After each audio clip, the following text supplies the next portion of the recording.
बहुत ही लंबे समय से भारत को हिंद महासागर में घेरने का प्रयास कर रहा है। इसके लिए वो एक योजना पर काम कर रहा है जिसे कहते हैं स्ट्रिंग ऑफ पर्ल्स। हालांकि स्ट्रिंग ऑफ पर्ल्स एक पौधा होता है जो मोतियों की माला के समान होता है। वो इसी माला के तहत भारत को दक्षिण दिशा में हिंद महासागर में जगह जगह से वो घेरने का प्लान बना रहा है। वो ये प्लान रच रहा है कि ऊपर में इस साइड में चाइना और पाकिस्तान भारत को घेरे हुए हैं ऊपर में, और नीचे से नौसेना से वो घेरना चाहता है। ऐसा नहीं है कि भारत हाथ पर हाथ रख के बैठा हुआ है, भारत भी इसको काउंटर करने के लिए एक लोहे की चादर नामक योजना पर काम कर रहा है जिसका नाम है आयरन कर्टेन, लोहे का पर्दा या चादर। तो आज हम इन दोनों योजनाओं को समझते हैं, स्ट्रिंग ऑफ पर्ल्स और आयरन कर्टेन, इन दोनों को किस तरह से दोनों काम कर रहे हैं। सब चाइना का मंसूबा बहुत खतरनाक है। वो चाहता है कि एशिया का अकेला दबदबा वो बना सके।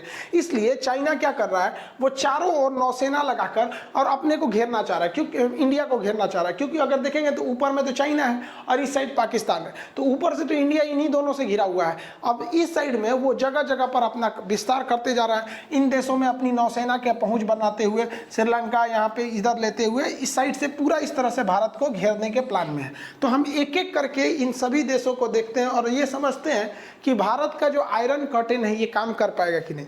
तो इसमें जो चाइना का सबसे महत्वपूर्ण पार्ट है वो ग्वादर बंदरगाह है। तो ये ग्वादर बंदरगाह यहाँ पर है। अब ये ग्वादर बंदरगाह से यहाँ से सीपीईसी सड़क जा रही है, China Pakistan economic corridor. China जानता है कि उसके जितने भी व्यापार होते हैं और जितने भी पेट्रोलियम होते हैं वो नीचे से ही जाते हैं, और नीचे में अंधेरा में दौड़ा के भारत मारेगा ना तो चाइनीजों को चाऊ माऊ करने का मौका भी नहीं मिलेगा यहाँ से। इसलिए चाइना को हमेशा इस बात का डर सताते रहता है कि मतलब उसको नीचे से नहीं जाना है, ऊपर से। तो इसलिए वो सीपीईसी का सहारा लेता है। तो सीपीईसी में यहाँ हो गया ग्वादर पोर्ट हो गया। अब इसमें एक समस्या, सीपीईसी इतना खर्चीला प्रोजेक्ट है कि पाकिस्तान की जीडीपी चौपट हो गई। चाइना यही चाहता था कि पाकिस्तान अगर गरीब हो जाएगा तो हमेशा के लिए चाइना का गुलाम की तरह ट्रीट करेगा। दूसरा, ये जो ग्वादर बंदरगाह है ये पाकिस्तान के बलूचिस्तान में आता है, जो कि एकदम अशांत एरिया है। बलूचिस्तान के लोगों पर पाकिस्तान वाले ज़्यादा जुल्म करते हैं। वो कहते हैं कि बलूचिस्तान वाले कि हम पाकिस्तान में नहीं रहेंगे। अब इसके जवाब में भारत क्या कर रहा है, तो भारत देखिए ये ऊपर में एक देश है जिसका नाम है तजाकिस्तान। तजाकिस्तान की राजधानी है दुशांबे। तो भारतीय वायुसेना दुशांबा में अपना एयरपोर्ट ले रही है। अब ये लंबा प्रोजेक्ट चल रहा है, इसमें भारत की थोड़ी लापरवाही है। ये मनमोहन सिंह के समय से चल रहा है, अभी मोदी जी का दूसरा कार्यकाल हो गया। तो ये दुशांबे एयरपोर्ट है, तो यहाँ से हम लोग इस सीपीईसी को आराम से काउंटर कर सकते हैं। और यहाँ हमारा दौलत बेग ओल्डी एयरपोर्ट है और दुनिया का सबसे ऊंचा सियाचिन युद्ध का मैदान है। तो यहाँ से हम कभी भी इस सड़क को काउंटर करके काट सकते हैं। दूसरा, ये अफगानिस्तान है। अगर आप ध्यान से देखेंगे तो अफगानिस्तान में सड़कों का निर्माण भारत कर रहा है, संसद भवन भारत बना रहा है, वहाँ सलमा बांध, बिजली घर, ये सारी चीजों का निर्माण भारत कर रहा है। इसलिए अफगानिस्तान से भारत का अच्छा संबंध है। तो इधर से हम लोग सीपीईसी को घेर लिए और पाकिस्तान भी इधर से घिर रहा है। और इस ग्वादर बंदरगाह से महज 70 किलोमीटर दूर है यहाँ पे चाबहार बंदरगाह।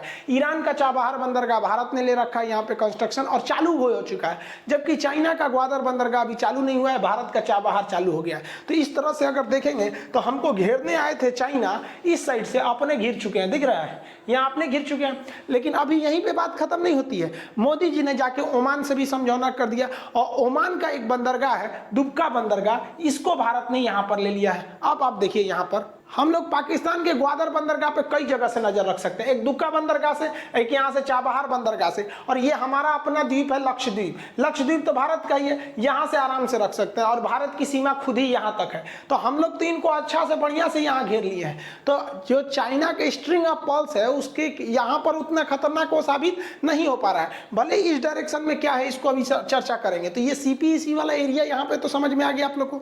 चाइना फिराक में था भारत को नीचे मालदीव और श्रीलंका से घेरने का। तो पहले मालदीव समझते हैं। चाइना के फेवर में वहां मालदीव की सरकार थी अब्दुल्ला यामीन की। यामीन साहब ने भ्रष्टाचार कर दिया, अभी वो जेल की हवा खा रहे हैं। और अभी जो वहां की सरकार है वो भारत के फेवर में है और भारत से बहुत सारे सहयोग लिए। भारत के सहयोग से उसने 7 किलोमीटर लंबा एक पुल बना रखा है। भारत के सहयोग से वहाँ कोरोना का जितने भी मतलब जो भी अभी जो वर्तमान में दवाइयाँ हैं उस हिसाब से वहाँ काम चल रहा है। भारत के चाइना ने कहा था कि यहाँ हमको एक बंदरगाह दे दो हम नौसेना ला सकते हैं। तो मालदीव ने कहा कि सुन चाइना, तोरा यहाँ पे व्यापार करना है, आलू प्याज ढोना है, कंटेनर ढोना है, सामान वामान ढोना है, भुकभुकवा लाइट बेचना है तो बेच यहाँ आके। हम नौसेना नहीं देने वाले हैं तुमको। और जो जेल में बैठे हैं ना हमारी जो पहले प्रधानमंत्री थी यामीन, वो तुम्हारी चमचाई करेंगे, हम नहीं करेंगे। तो यहाँ से तो चाइना की नौसेना गई। अब भैया व्यापार करो तो क्या दिक्कत है, चाइना की जहाजें तो मुंबई बंदरगाह में भी आती है, तो तुम्हारे जहाजों से दिक्कत थोड़ी है, दिक्कत तो तुम्हारी नेवी से, मर्चेंट नेवी तुम्हारा ले आओ ना, क्या दिक्कत है। चाइना की मर्चेंट नेवी तो कलकत्ता बंदरगाह तक आती है और हमारी भी मर्चेंट नेवी जाती है। उसके बंदरगाह तक जाती है, तो उससे कोई दिक्कत नहीं है। अब भारत ने स्थिति का फायदा उठाते हुए वहां पर मिलिट्री रडार लगा दिया। अब इस मिलिट्री रडार से यहाँ जितनी भी गतिविधियां होती हैं, पानी वाली जहाज जाए, चाहे नौसेना की जहाज जाए, हेलीकॉप्टर जाए, सब चीज को निगरानी रखा जा सकता है यहाँ पर। और साथ ही साथ मालदीव की एयरफोर्स को ट्रेनिंग देने के लिए हमारे हेलीकॉप्टर और हमारी आर्मी यहाँ पर तैनात है। और जो जेल में बैठे हैं ना यामीन साबू कह रहे हैं कि मालदीव में भारतीय सेना क्या कर रही है, तो भारत ने कहा कि भैया ट्रेनिंग दे रही है आपको, हम चाइनीज वालों की तरह थोड़ी है कि डुप्लीकेट सामान दे देंगे और ट्रेनिंग नहीं देंगे। एगो तो चाइना का सामान ही कमजोर होता है, उस पर से ससुरा ट्रेनिंग नहीं देगा, आधा सीखते में टूट जाएगा। तो भारत ने अपना हेलीकॉप्टर दे रखा और साथ ही साथ निगरानी के लिए तो रडार रखा ही है। भारत ने मालदीव को डोर्नियर विमान दे रखा है। ये डोर्नियर विमान छोटे सीट के होते हैं और आराम से समुद्र की निगरानी कर सकते हैं। तो यहाँ से जो उसकी चाल थी, जो उसके स्ट्रिंग ऑफ पल्स थे, वो तो एक ही जगह कामयाब हो पाए सब ग्वादर में, क्योंकि पाकिस्तान को तो हम समझा ही नहीं सकते हैं। वो अगर पाकिस्तान से कहिएगा ना, भारत के लोग अगर पाकिस्तान से कहेंगे कि पानी पियो स्वास्थ्य के लिए अच्छा है, तो पानी पीना छोड़ देगा।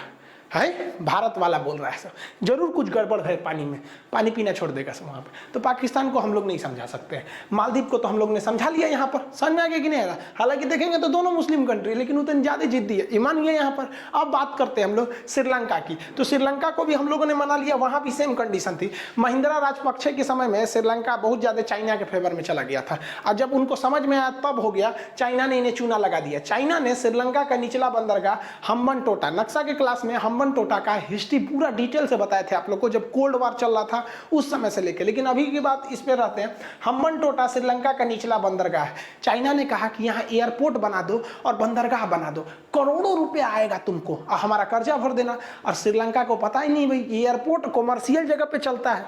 अब हर जगह एयरपोर्ट सक्सेस थोड़ी हो जाता है। अब सब जगह का दिल्ली मुंबई एयरपोर्ट थोड़ी हो जाएगा। बहुत से एयरपोर्ट है, आधा किराया नहीं निकलता है उन लोग का वहाँ पे। अब वो चाइना ने यहाँ से बना दिया और लंबा चौड़ा कर्जा थोप दिया। जब कर्जा नहीं दे पाए तब कहा कि भैया एक काम कीजिए कि ये बंदरगाह हमको दे दिए संचालन के लिए, तो बंदरगाह ले लिया वहाँ पर। बाद में भारत के दबाव में आके चाइना को श्रीलंका ने कह दिया कि भैया हम आपकी सेना रखने नहीं देंगे यहाँ पर। लेकिन चाइना फिर भी वहाँ पे कर्जा दे रखा था, इसलिए कह दिया कि हमारी नौसेना की जहाज़ों को यहाँ पर फ्यूल पेट्रोल वगैरह भरने को दे दिया जाएगा। लेकिन वहाँ का एयरपोर्ट अभी भी खाली है। अब श्रीलंका भारत से कहता है कि एयरपोर्टवा आप ले लीजिए, आप चलाइएगा। तो भारत कहता है कि यहाँ कोनो पैसेंजरे नहीं आते हैं सर, हमारा कोनो घाटा लगना है। लेकिन भारत यहाँ बहुत बड़ी गलती कर रहा है। भारत को चाहिए कि ये एयरपोर्ट एक ही शर्त पर ले कि भारत वहाँ अपना P-8I विमान उतार सकता है। P-8I विमान, ये P-8I जो विमान होते हैं सर, इसके बारे में हम एक अलग वीडियो बना चुके हैं। आपको उसका डिस्क्रिप्शन में लिंक दे देंगे, आप देख लीजिएगा। ये बहुत ही घातक विमान होते हैं। ये हवा में उड़ते ही उड़ते, और इसके अंदर इतना सेंसर्स होते हैं कि ऊपर से ही टारपीडो मार देता है मिसाइल, और पानी के अंदर चल रही पनडुब्बियों को ये हवा में ही ध्वस्त कर देता है। इसे उड़ता हुआ हम लोग यमदूत कहते हैं। ऊपर पूरी आ चुके हैं, आपको उसका डिस्क्रिप्शन में लिंक दे देंगे, आप देख लीजिएगा। ये बहुत ही घातक विमान होते हैं। ये हवा में उड़ते ही उड़ते, और इसके अंदर इतना सेंसर्स होते हैं कि ऊपर से ही टारपीडो मार देता है मिसाइल, और पानी के अंदर चल रही पनडुब्बियों को ये हवा में ही ध्वस्त कर देता है। इसे उड़ता हुआ हम लोग यमदूत कहते हैं। ऊपर पूरी मतलब पनडुब्बियों के लिए तो हंटर है, इसे कहते हैं सबमरीन हंटर। इसके आगे कोई नहीं टिक सकता है। और भारत के पास ये 9 ठो पहले से थे, अब 8 का और ऑर्डर दे दिया। तो भारत इस P-8I की मदद से ये पूरे एरिया में निगरानी रख सकता है। इससे फायदा क्या होगा कि श्रीलंका का तो लगेगा कि भैया उसने अपना एयरपोर्ट दे दिया, और ये जहाज उतरती भी एयरपोर्ट पे ही है। अब उस एयरपोर्ट की मदद से जो चाइना की पनडुब्बी यहाँ पेट्रोल भरने आ रही है ना, आओ भैया कोई दिक्कत नहीं, तुम तो हमारी निगरानी में हो। तो भारत सरकार यहाँ गलती कर रही है, वो एयरपोर्ट ले लेना चाहिए, और इस शर्त पे लेना चाहिए कि हमारे P-8I विमान, निगरानी विमान को वहाँ उतरने दिया जाएगा। और इस पर श्रीलंका इजीली सहमत भी हो जाएगा, क्योंकि वो एक बार चाइना से धोखा खा चुका है हम्बनटोटा बंदरगाह और हम्बनटोटा एयरपोर्ट को लेकर। इस बार भारत को ये मौका नहीं गंवाने देना चाहिए। देखिए चाइना को लग रहा था ना, उसने जिबूती में अपना सैन्य अड्डा ले लिया है, तो बहुत बड़ा तीर मार दिया है। देखिए जिबूती एक ऐसा छोटा सा देश है जहाँ पर कई देशों की सैन्य अड्डा दे रखा है, उसकी अर्थव्यवस्था चलती है, दूसरे को सेना का अड्डा दे रखा है, उससे भाड़ा वसूलता है। अब सैन्य अड्डा बहुत बड़े एरिया में होते हैं, बहुत एरिया होता है उन लोग का, कई किलोमीटर में होते हैं। अब सोचिए ना, यहाँ कोई एक मामूली होटल बना देता है 10 तल्ला तो उसको कितना किराया आता है, और कोई कई किलोमीटर में देगा तो उसका कितना किराया आएगा, वो भी विदेशी लोगों से ले रहा है, तो उसकी अर्थव्यवस्था ही चलती है। तो चाइना यहाँ गया और उसने कहा कि जिबूती में हम सेना का अड्डा ले लेंगे, क्योंकि ग्वादर में तो उसने ले ही रखा है। तो अरे भैया, ये नहीं समझ रहा है कि भारत ने फ्रांस से समझौता कर रखा है, जापान से समझौता कर रखा है और अमेरिका से समझौता कर रखा है। इस समझौते के तहत भारत इन देशों के सेना के अड्डे जहां हैं उसका इस्तेमाल कर सकता है। और इत्तेफाक देखिए चाइना की होशियारी का कि यहाँ पे जो उसने अड्डा लेकर रखा है जिबूती में, वहाँ फ्रांस का पहले से है, अमेरिका का पहले से है और जापान का पहले से है। हम लोग बिना अड्डा लिए उसके अड्डा को प्रयोग कर सकते हैं, लेमुआ कामकोसा ऐसे समझौते हुए हैं। तो यहाँ पे तो चीन का अड्डा रहे न रहे कोई फायदा नहीं है, कि युद्ध की स्थिति में भारतीय सेना वहाँ जाके बैठ जाएगा, नौसेना वायुसेना सब बैठ जाएगी, आराम से खाते रहेगी। फ्रांस वाला से कहेगी भाई बर्गर खिलाओ, तुम कुछ खिलाओ, आराम से युद्ध होगा तो उन्हीं फोड़ फाड़ के निपटा देंगे लोग यहाँ पे। तो चीन को तो यहाँ से कोई खास फायदा हुआ नहीं यहाँ पे अड्डा लिए हुए, क्योंकि यहाँ से समझौता हम लोग का आराम से। और उल्टे यहाँ पे घाटा क्या हो गया, भारत ने, मोदी जी सेशल्स गए थे, सेशल्स एक देश है यहाँ पर, सेशल्स का एक द्वीप है जिसका नाम है एजम्सन द्वीप। मोदी जी समझौता कर दिए कि एजम्सन द्वीप पर हमारी नौसेना रहेगी। अब देखो भाई साहब, यहाँ हमारी नौसेना हो गई, समझौता के तहत हमारी नौसेना यहाँ भी हो गई, दुबका बंदरगाह यहाँ तक हो गया, और यह ईरान का चाबहार बंदरगाह हो गया, अफगानिस्तान में है, ये जिबूती में है, यहाँ पर तजाकिस्तान में। तो ये एरिया तो हम लोग ले लिए। और लेमुआ समझौता, कामकासा समझौता, बेका समझौता के तहत हम लोग यहाँ पे डिगो गार्सिया जो अमेरिका का सैन्य अड्डा है उसका भी प्रयोग कर सकते हैं। लो भाई साहब, यहाँ तक तो हम ही हो गए। और यहाँ पे अंडमान निकोबार हमारा बपौती है, हम लोगों को जापान ने गिफ्ट में दिया था सुभाष चंद्र बोस को। सुभाष चंद्र बोस ने इसका नाम शहीद एवं स्वराज नाम रखा था, ये एसएससी सीजीएल में क्वेश्चन पूछा था। तो यहाँ तो हम लोग कहा ही है। अब बताओ भाई साहब, चीन तुम हमको घेर रहे हो, स्ट्रिंग ऑफ पर्ल्स, यहाँ तुम्हारा बाप बैठल है आयरन कर्टन। तो देखो भैया यहाँ पर ऐसे हम लोग हैं लोग यहाँ पर। अब ऊपर में चाइना को लग गया कि भैया यहाँ पर दो ही देश हैं सब जो भारत को घेर सकते हैं, एक शेख हसीना वाला बांग्लादेश और यांग सांग सुकी वाला म्यांमार। अब इसके बारे में तो वीडियो बताए थे, अभी आगे और समझा देते हैं। तो यहाँ तक समझ में आ गया, इस साइड से हम लोग को खतरा नहीं है, चाइना जितना चिल्ला ले कोई खतरा वाला नहीं है, क्योंकि मोदी जी भी विदेश में घूमे हैं तो फालतू काम के लिए नहीं घूमे हैं, ये भी जवान बहुत अच्छा काम करके आए हैं। अब आइए, चीन का पड़ोसियों से खटपट हो रहा है, खास करके यहाँ ताइवान से। ताइवान को चीन सोच रहा है हड़प लेना, लेकिन ताइवान की जो प्रधानमंत्री हैं बहुत ही एग्रेसिव है। इस साल भारत ने भी ताइवान का जम के साथ दिया, वहाँ से व्यापार भी किया, उसके फ्रीडम डे को भी मनाया गया। हालांकि ताइवान के फ्रीडम डे के पहले ही हमने आप लोगों से हम आपको वीडियो ही बनाए थे और कहे भी थे कि आप लोग इसको सपोर्ट करेंगे। आप लोग ने भी किया, भारत से बहुत सारे मीडिया ने भी किया, और चाइना ने विरोध किया इनका और भारत का भी, तो कोई फायदा नहीं हुआ। भारत ताइवान की ओर से हो गया, और WTO में ताइवान का साथ दे दिया। और भारत अब ये व्यापार मन बना रहा है कि जो सामान चाइना से आती है अब वो ताइवान से मंगाया जाएगा। और ये हम कई वीडियो में बना चिल्ला भी चुके हैं, भैया सेम रेट पे ताइवान देता है तो हम यहाँ से क्यों ना खरीदें। उसके बाद ये जिनपिंग साहब को लगा, कोरोना फादर ऑफ कोरोना बकलुलवा, ये सोचा कि हम बांग्लादेश में आके घुस जाते हैं। आपको हम पहले ही वीडियो में बताए थे कि यहाँ पर बांग्लादेश का सोनाडिया बंदरगाह लेना चाहता था, मोदी जी ने कैंसिल करवा दिया शेख हसीना से फ़ोन करके कि कैंसिल कराओ। और चिटगांव बंदरगाह पर ये 2012 से बात कर रहा था कि हमको दे दीजिए, यहाँ हम अपनी नेवी रखेंगे। तो शेख हसीना कही कि देख भैया, हमारा मोदी जी से बहुत अच्छा जमता है, और कब वो फ़ोन कर देंगे तो हम कैंसिल करा देंगे। तो तुम एक काम करो, वहाँ पे तुमको अपनी जहाज ले आना है तो ले आओ, लेकिन कॉमर्शियल ले आना, कार्गो व्यापार करने वाले, नौसेना वाला हम ना देंगे। तो ये बेचारा फादर ऑफ कोरोना यहाँ से भी टेंशन में चल गया। यहाँ पर तो सोनाडिया भी गया, चिटगांव भी गया, यहाँ पर म्यांमार में गया तो म्यांमार में भी सेम कंडीशन हुआ। म्यांमार ने भी कह दिया भाई, वो आंग सांग सूकी से कहने गया यहाँ पर, हाँ आंग सांग सूकी से, कि आंग सांग सूकी हमको ना नौसेना के लिए दे दीजिए। यो कैंसिल कर दी कि नौसेना ना देंगे, तुम व्यापार करने के लिए लेना है तो ले लो। और इसके अलावा उसने भारत को यहाँ का सितवे बंदरगाह दे दिया। ये तो वीडियो बनाई ही है, कालाधान मल्टी मॉडल प्रोजेक्ट सितवे बंदरगाह। तो भाई साहब यहाँ भी भारत एंट्री मार दिया जिस तरह से चाइना मारा था। और यहाँ भी हम हमेशा समझाते हैं कि महिला लोग के चक्कर में शी जिनपिंग पगला है। यहाँ पर 2 मिनट में मोदी जी समझा देते हैं। यहाँ पर अगर विदेश में किसी से ब्रेकअप कराना है, देखिए ये ना शी जिनपिंग यहाँ पे देखिए, इससे भी ब्रेकअप हो गया, इससे भी, इससे भी। इस सबके पीछे जानते हैं कौन कांड थे? ये हमारे मोदी जी। विदेश में किसी का किससे ब्रेकअप कराना है, इसके लिए मोदी जी स्पेशलिस्ट है। और हिंदुस्तान के अंदर किसमें किसमें ब्रेकअप कराना है, चाहे मध्य प्रदेश हो चाहे राजस्थान हो, कहीं पे भी हो, तो इसके लिए हमारे अमित शाह जी हैं। तो भैया हमारे हिंदुस्तान में हर तरह का जुगाड़ है। विदेश में ब्रेकअप का नया नया नमूना मोदी जी से टकराएगा। यहाँ पर सी जिनपिंग, तुम ना यार एक नंबर के चूतिया हो। मिर्जापुर मूवी देखो, हमारे यहाँ एक से एक कांड होता है। आ गए यहाँ पे स्ट्रिंग ऑफ पर्ल्स, हमनी के चूड़ी पहन के बैठा है लोग, यहाँ पे स्ट्रिंग ऑफ पर्ल्स घेरेंगे।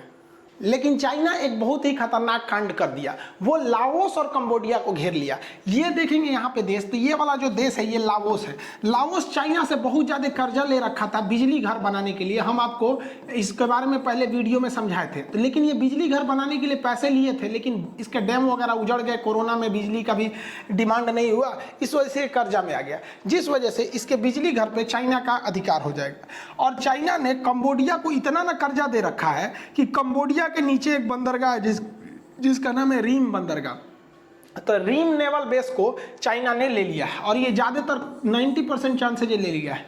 लेकिन कंबोडिया के संविधान में ऐसा लिखा है कि कंबोडिया किसी को भी मतलब दूसरे देश को परमानेंट अड्डा नहीं देगा।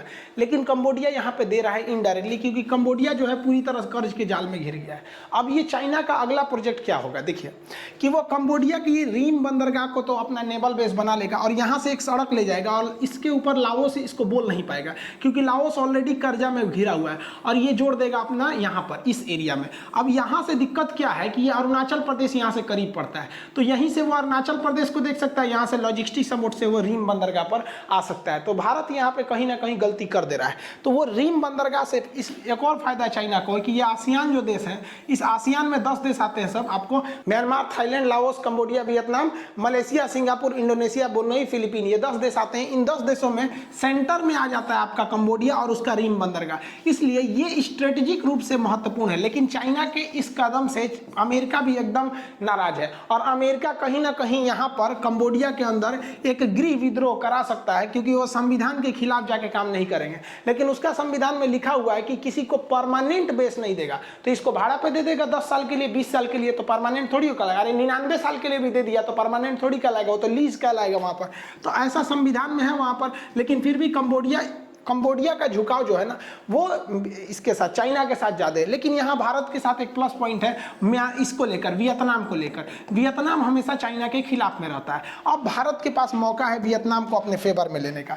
ये जो वियतनाम है, वियतनाम का जो कामरान बंदरगाह है, ये बहुत ही स्ट्रेटेजिक रूप से महत्वपूर्ण है। और इस एरिया में, पूरी ईस्ट एशिया में सबसे गहरा बंदरगाह यही है, कैमरान बंदरगाह। और कैमरान बंदरगाह से महज 150 किलोमीटर दूर है चाइना की नेवी का सबसे बड़ा बंदरगाह, जिसका नाम है हेनान द्वीप। यहाँ हेनान द्वीप है। तो भारत सरकार को यहाँ से तो इमीडिएटली ये काम करना चाहिए कि पूर्वोत्तर भारत जो है, जिनका कोई डेवलपमेंट नहीं हो पाता है, यहाँ से सीधा सड़क म्यांमार, थाईलैंड, लाओस और ये एकदम वियतनाम तक ले जाना चाहिए। यहाँ पे इस 4 देशों को, इससे म्यांमार, थाईलैंड, लाओस और वियतनाम, इससे कई फायदे होंगे। देखिए जितनी चाइना से कंपनियां भागी हैं कोरोना के बाद, वो सारी की सारी कंपनियां लाओस में ज़्यादातर भाग गई, सॉरी वियतनाम में भाग गई हैं। तो हमें वियतनाम से इलेक्ट्रॉनिक सामान आयात करने में फ़ायदा होगा। यहाँ से ट्रक से लोड करके आप आराम से पूर्वोत्तर भारत में ला सकते हैं और यहाँ डेवलपमेंट हो सकता है। जहाँ भी सड़कें और रेलवे स्टेशन गुजर गई, वो एरिया ऑटोमेटिक डेवलप हो जाता है। ये पूर्वोत्तर क्यों नहीं डेवलप हुआ है?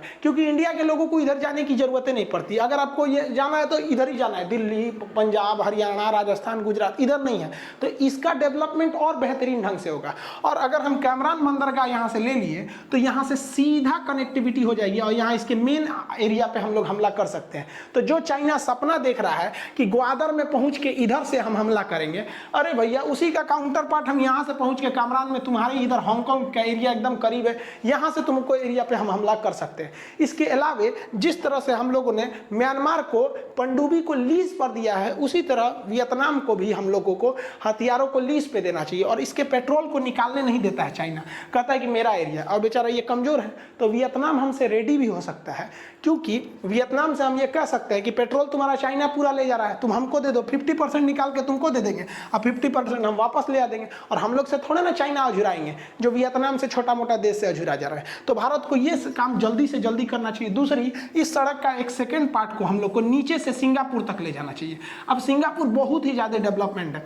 इससे चाइना के ऊपर इतना प्रेशर पड़ेगा, क्योंकि चाइना को जब भी व्यापार करना है तो वो इसी मलक्का से होकर जाता है। अगर हमारी कनेक्टिविटी सिंगापुर तक पहुंच जाएगी तो चाइना के ऊपर मनोवैज्ञानिक दबाव पड़ेगा कि भैया ये मलक्का के पास भी है, और दूसरा अंडमान निकोबार हमारा यहाँ है ही है। तो जो पहले एक सरदर्द था अब डबल सरदर्द हो जाएगा, और उसके बाद से यहाँ तक आ जाएगा। और तब चाइना से कहो कि याद है गलवान घाटी, आओ ससुरो तुनाई तो 2 किलोमीटर, हम 2000 किलोमीटर चलाएंगे तुम्हारा खोपड़िया तक। तो हमको लगता है कि मोदी जी भी इस पर ध्यान देंगे, क्योंकि ये एरिया चाइना को छुट्टा छोड़ना सही नहीं है। और भारत की भी नीतियाँ एग्रेसिव रही है। हम लोग बहुत ही मेहनत से चाइना की जो स्ट्रिंग ऑफ पर्ल्स थे उससे बाहर निकले हैं।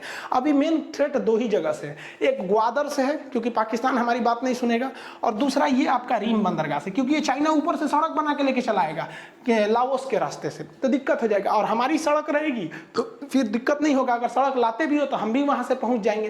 तो आई होप इस पे गवर्नमेंट काम करेगी। आगे आपको वीडियो में समझा देंगे कि यहाँ पर जो अमेरिका का जो बेस है जिसको नाम है डिगो गार्सिया, अक्सर क्वेश्चन आते हैं डिगो गार्सिया किस महासागर में, तो हिंद महासागर में। तो